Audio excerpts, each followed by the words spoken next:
So the first thing I tried to do is remove the crankcase cover off the engine. So I filed down the crankshaft to get the rust off it, and then clamped it in my vise there, and as I normally do, and then started I pound on the mounting bolt locations, 3 of them there, and this time I resorted to a long aluminum drift there with a hammer, and it looked like it was coming off, but then it decided to break. Never had that happen before. I guess it's severely corroded in the bushing area there, and so it would not come off in one piece.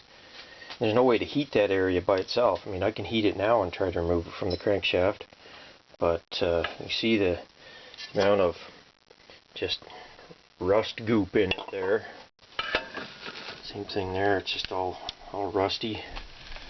So I'll try to salvage this piece, and maybe I can JB weld it back together, but the piston's definitely seized tight too. So it turns out though this is actually a Model 8. It's not a Model 9 Briggs, so it's early conversion because it has this cast-in piece here, and yet they moved the intake valve intake from here over to the other side.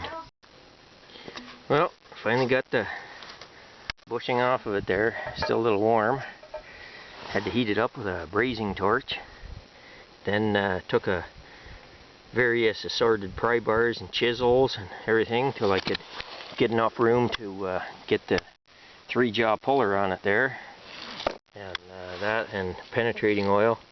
Finally managed to slide it off the shaft with the major fight. So camshaft doesn't want to come out very easily either. It moves, but she doesn't want to come out. So that's my next fight. You see that I may have dented the piston a bit there. I had a big brass hammer on it, give her a couple of good swats, but looks like it's a little bit, it's not flat anymore, put it that way. So I don't know what we're going to do to get the piston out. We're going to put it in a 10-ton press, but I think I'd smash the engine block before that piston would come out of there. So lots of fun with this thing being so corroded.